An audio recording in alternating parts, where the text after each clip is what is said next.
So I want to narrate a very nice experience which I have since childhood about Lord Jesus Christ and Shri Mahavishnu. I was born in a Brahmin family, but I went to a missionary school to study.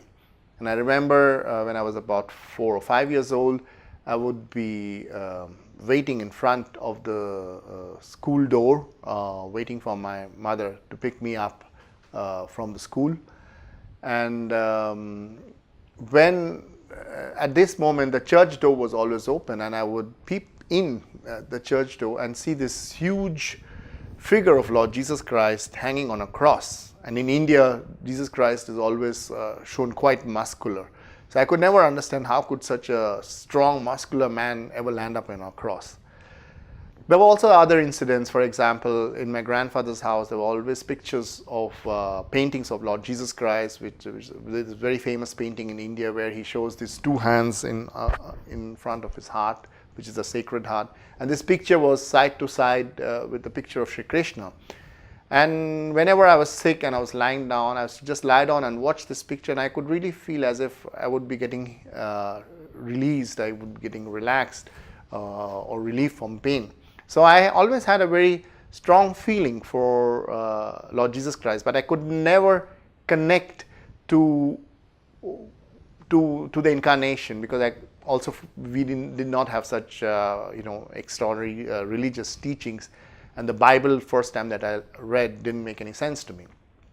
Till I came into Sahaj, and in Sahaj Yoga, for the first time, when Shri Maharaj revealed that Lord Jesus Christ opens the Agya Chakra and all this beautiful talks about the Agya Chakra, it made me completely happy and completely joyous that I first found back this connection which I was long seeking.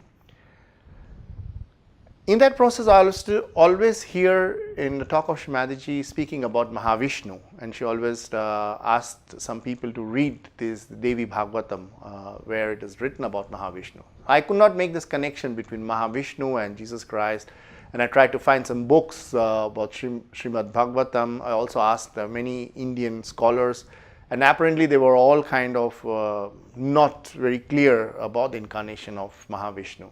So I took on a personal search until I found the text about Mahavishnu, where it's very beautifully written how he was born within this cosmic egg as a little child, and he was lying all alone and crying of hunger.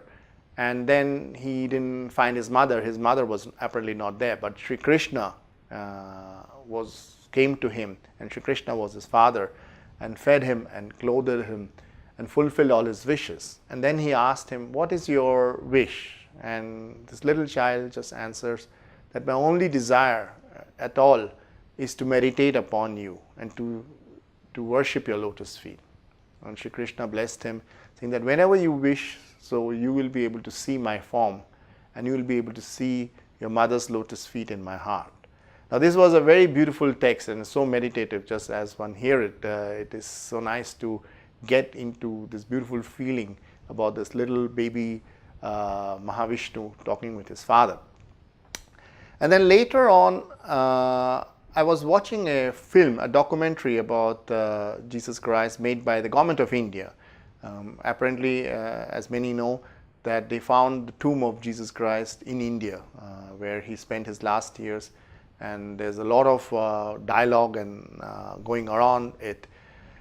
But in this film, what was mentioned that Jesus Christ first came to India when he was a boy of 13 to 14 years old, and he came via the Silk Road into India and went to Puri, which is on the east coast of India, and to this temple of Jagannath, which apparently till date one of the oldest temple of Lord Vishnu as the Lord of the universe.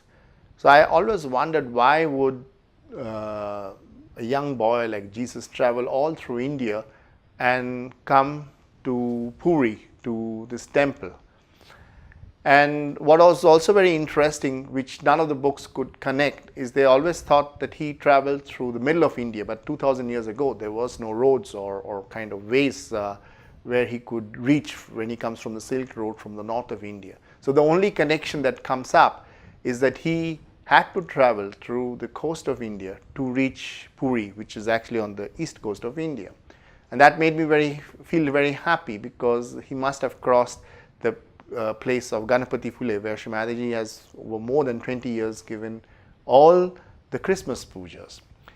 But the most important connection which I then found out through meditation and through the deep connection which I felt I had with him was the only purpose he would have gone to this far off place in those days without knowing the language, without knowing the culture, was to worship his father, because that was the only temple in India of Shri Vishnu in the form of Lord of the universe. And he stayed there 6 years. He stayed in the temple. It's actually documented also in the temple's documents, that has been said by the head priest also recently. And this is very, very interesting to see the connection between Mahavishnu and Lord Jesus Christ. Also interestingly, they say the original Swayambhu of this temple was a piece of log which came floating through the sea, and the king had a vision about this Swayambhu, and he brought this into the temple. And it is said that Shri Vishnu himself came as a carpenter to work on this piece of log. And that's also a very interesting connection to see the father, the human father of Lord Jesus Christ, was also a carpenter. So there are very many of these connections which shows that Lord Jesus Christ was none other than the incarnation of Shri Mahavishnu on earth. Also very interestingly, he passed through two very important points when he was traveling in India. First, he came into Rajasthan, where he met the followers of Mahavira. And then later on, he traveled further down after Puri and met the followers of Buddha. And in Sahaja we know that Lord Jesus Christ, who's exactly centered in the middle of the Agya, on the right hand side we have Lord Mahavira, and on the left hand side we have Lord Buddha. So Jesus meeting the followers of Mahavira and Buddha have also very deep significance from this aspect about him being the incarnation of the Agya Chakra, the Lord of the Agya Chakra.